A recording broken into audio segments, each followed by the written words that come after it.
अस्सलाम वालेकुम नाज़रीन।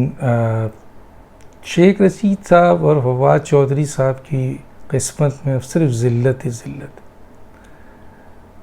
एक तरफ फवाद चौधरी का केस खुल गया है और FIA को दे दिया गया। मिनिस्ट्री ऑफ इंफॉर्मेशंस ने फॉरवर्ड कर दिया है FIA को और FIA इस सिलसिले में इन्वेस्टिगेट कर रही है, क्योंकि लैंडिंग राइट्स जो क्रिकेट्स था उसके हवाले में निजी TV चैनल को और PTV को बहुत बड़ा नुकसान दिया। इसी तरह सीक्रेट फंड्स, इसी तरह अपॉइंटमेंट्स, इलीगल अपॉइंटमेंट्स, बेइंतहा वहाँ पर जो है वो माली बेज़ाब्तगियाँ सामने आई हैं, जिसकी बुनियाद पर एक अंदरून खाना इंक्वायरी हुई और उस अंदरून खाना इंक्वायरी के बाद मौजूदा इंफॉर्मेशन मिनिस्टर जो हैं मरियम औरंगज़ेब साहिबा ने फवाद चौधरी का ये केस, जो कि अरबों रुपए पे मुश्तमिल है इस करप्शन का, और इसके पीछे जो किकबैक्स मिले होंगे वो करोड़ों रुपए में होंगे।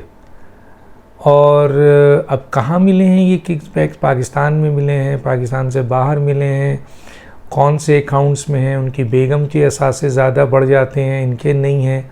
हालांकि मैं पहले भी बता चुका हूँ कि फवाद चौधरी साहब आज से कुछ अरसा पहले लोगों से पैसे मांगते थे, उनके पास पैसे नहीं होते थे। परवेज़ मुशर्रफ साहब ने सुना है, उनके करीबी ज़राए जो है वो कहते हैं 1 लाख रुपए पे इनको भी रखा था और 1 लाख रुपए पे सैफ साहब एक होते थे बैरिस्टर साहब, उनको भी रखा था। माशाल्लाह दोनों MQM में गए।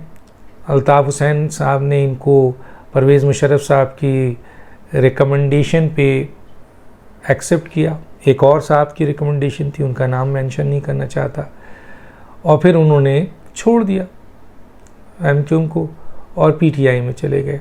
ठीक है, उनका इख्तियार है, जाएँ, PTI लेती है, बड़ी बात है, लेकिन अब कोई सियासी जमात इनको लेने को तैयार नहीं है, ना फवाद चौधरी को, ना आपके शेख रशीद को, और आइंदा आने वाले वक्त में बैरिस्टर साहब को।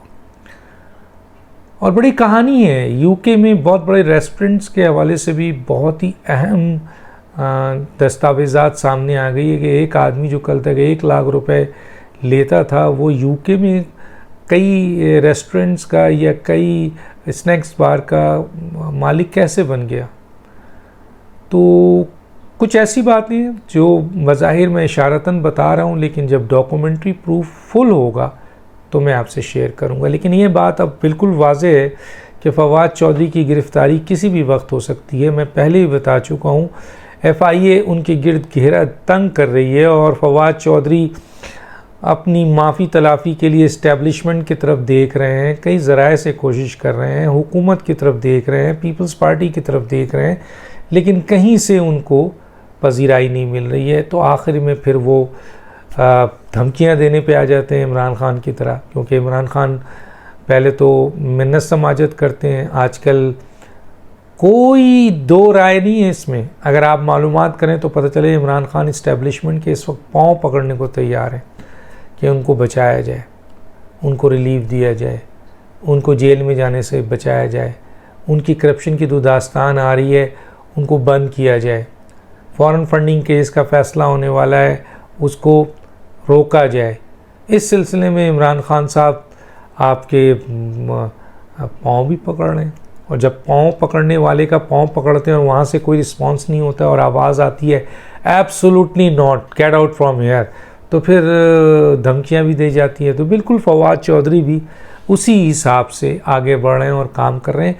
लेकिन हमारे ज़राए ये बता रहे हैं कि FIA जितना इंक्वायरी इंफॉर्मेशन मिनिस्टर्स को मिली है उससे कहीं ज़्यादा FIA डिग आउट कर रही है। जहलम के आपके जो वहाँ पर गुरुद्वारा था उसके हवाले से भी इंक्वायरी हो रही है, क्योंकि इनके एक भाई हैं जो ट्रैवल को डील करते हैं, और सुना है कि जी दुबई में बहुत बड़ी रकम जमा हुई थी सिखों के जहलम के हवाले से, और वो पैसा बकौल वहाँ के चौधरी साहब के कि वो 2 शख्सियात को दिया गया है, और वो 2 शख्सियात जो हैं वो जहलम में लगाने वाले थे, लेकिन जहलम के गुरुद्वारे, कोई भी गुरुद्वारे से आप बात करें वहाँ 1 रुपया भी नहीं लगाया। तो ये भी एक बहुत बड़ी करप्शन है जो कि FIA इस पे काम कर रही है। मैं इसको मज़ीद उस वक्त आपके सामने, वैसे तो बहुत सी चीज़ें मैं ऑन एयर कर चुका हूँ, लेकिन इसको मैं और डिग आउट करके आपके सामने ले आऊँगा कि FIA कहाँ तक पहुँच चुकी है। शेख रशीद साहब को जो है वो शटअप कॉल बार बार मिल रही है।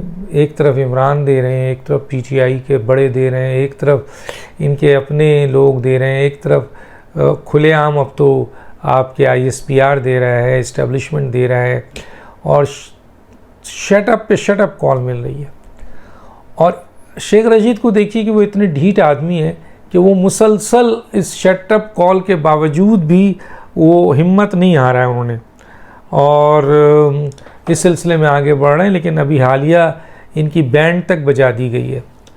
अब मैं अपने जुमलों में इतने ही लफ्ज़ कहकर खामोश हो जाता हूँ कि इनकी बैंड तक बजा दी गई है, लेकिन मैं बजाने वाले की और बैंड किस तरह बजाई है उसको सीगे राज पे रखता हूँ कि किसी स्टेज पर मौका मिला तो ज़रूर बता दूंगा कि किसने बैंड बजाई है और क्यों बजाई है। वैसे मैं एक बात बता दूं, आप सब जानते हैं शेख रशीद साहब को कि वो कितने अपॉर्चुनिस्ट, कितने मतलब परत और कितने झूठे हैं।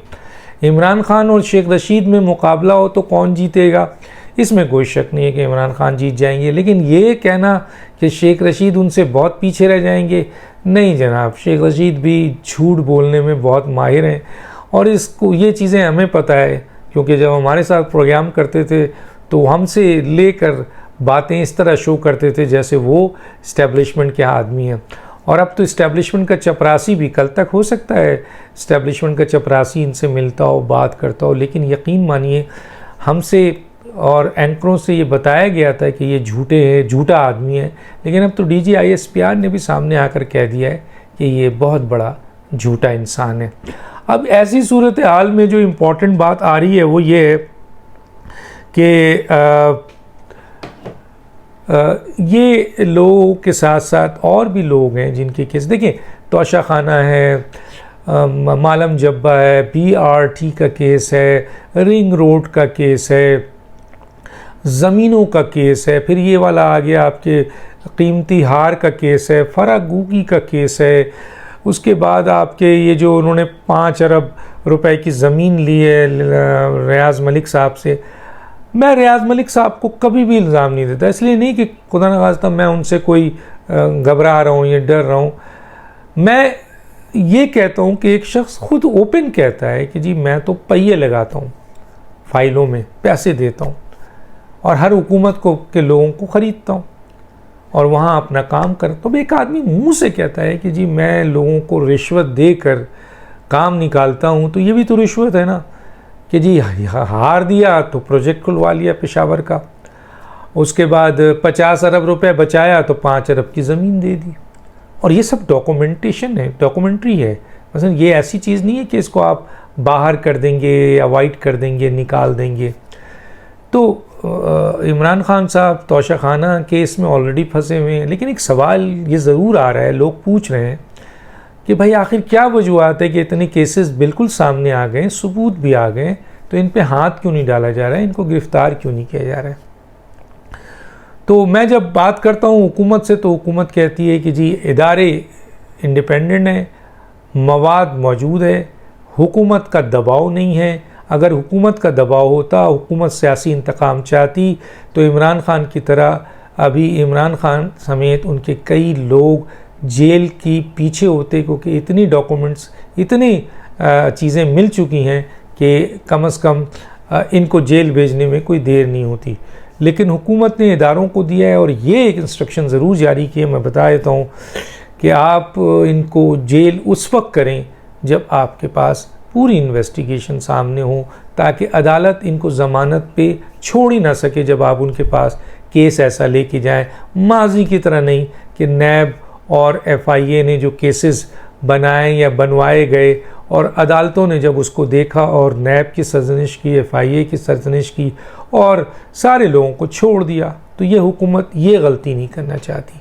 लेकिन इसका मतलब ये नहीं है कि इस डिले में इन लोगों की केसेस ख़त्म हो गए, नहीं, इस पे बाज़ाब्ता काम हो रहा है। और तभी इमरान खान साहब परेशान हैं, मुश्किल में फंसे हुए हैं, पाँव तक पकड़ लिया है उन्होंने इस्टेब्लिशमेंट का, लेकिन इस्टेब्लिशमेंट से माफ़ी नहीं। और इस्टेब्लिशमेंट ने वाज़ेह तौर पे कह दिया है अब हमारा और आपका साथ मुमकिन ही नहीं है किसी भी सूरत में, क्योंकि अब हम इतनी बड़ी जिम्मेदारी नहीं उठा सकते कि आपसे मिलें और दूसरी तरफ आपने जो फ़ौज के साथ किया है, जो किरदार अदा किया आपने, आपके लोगों ने और आपने, वो काबिल माफ़ी है ही नहीं। हम रिएक्ट नहीं कर रहे हैं, यही काफ़ी है। अगर हम रिएक्ट करते तो फिर तो परखचे उड़ जाते उन तमाम लोगों के। लेकिन बहरहाल इमरान खान साहब जो है वो फिर भी कोशिश कर रहे हैं, शायद राज़ी हो जाएं, ताल्लुकात इस्तेमाल कर रहे हैं। मैंने तो यहाँ तक कहा कि जब यहाँ उनको कोई चीज़ नहीं मिल रही है तो वो बाहर के भी पाँव पकड़ रहे हैं, लेकिन वहाँ से भी कुछ कामयाबी नहीं हो रही है और अवामी लेवल पर भी उनको वो पजीराई नहीं मिली जो वो पजीराई लेना चाहते थे। और अगर उनको लॉन्ग मार्च में एक बड़ा जम गफ़ीर लाखों का मजमा मिल जाता तो शायद ये पीटीवी की तरह जीएचक्यू पे भी हमला कर देते, इसमें कोई दो राय नहीं थी। और अभी भी अगर इनको इतनी बड़ी पजीराई मिली तो देर नहीं लगाएंगे। ये इनका माइंडसेट है जो आपको पढ़ लेना चाहिए। जब इनके पास कुछ नहीं तो ये भीगी बिल्ली हैं, और जब इनके पास इस्टेब्लिशमेंट पीछे खड़ी हो तो बड़ी धमकियाँ देते थे, तड़ियाँ देते थे, शोर मचाते थे। अच्छा, इनका एक बहुत अच्छा अंदाज़ है, बहुत ही ख़तरनाक अंदाज़ है कि ये हमला आवर होते हैं और तड़ियाँ देते हैं और धमकियाँ देते हैं कि अगर आपने मेरी बात नहीं मानी, जैसे आजकल ये पंजाब में इलेक्शन कमीशन के हवाले से दे रहे हैं कि अगर, और पुलिस को दे रहे हैं कि अगर आप लोगों ने मेरी बात नहीं मानी और आप लोगों से कोई गलती हुई और आप लोगों ने कोई धांधली की और आप लोगों ने हुकूमत का कोई साथ दिया तो मेरे पास आपकी वीडियोज़ हैं। पता नहीं इमरान खान वीडियोज़ सेल बनाया हुआ है, कहाँ कहाँ से वीडियो लेते हैं। अब तो वो हुकूमत भी नहीं है, जहाँ से आती थी क्या अब वहाँ से फिर आ रही है, ऐसा हो ही नहीं सकता। तो ये उनका ख़ास सिलसिला है, लेकिन उसमें भी बहुत मध्यम हो चुके हैं और पाँव पकड़ने वाली बात में कोई अब कमी नहीं है। और अब अहम तरीन लोगों का ख्याल है कि इमरान खान की हुकूमत तो गई, सियासत भी उन्होंने तबाह कर ली। अभी गिरफ्तारियां होंगी और ये लोग जब अंदर जाएंगे तो आप देखिएगा कि थोड़े बहुत भी फ़ैन क्लब जो निकलते हैं वो भी ख़त्म हो जाएंगे। तो अगदानिश को याद दीजिए। अल्लाह हाफ़िज़।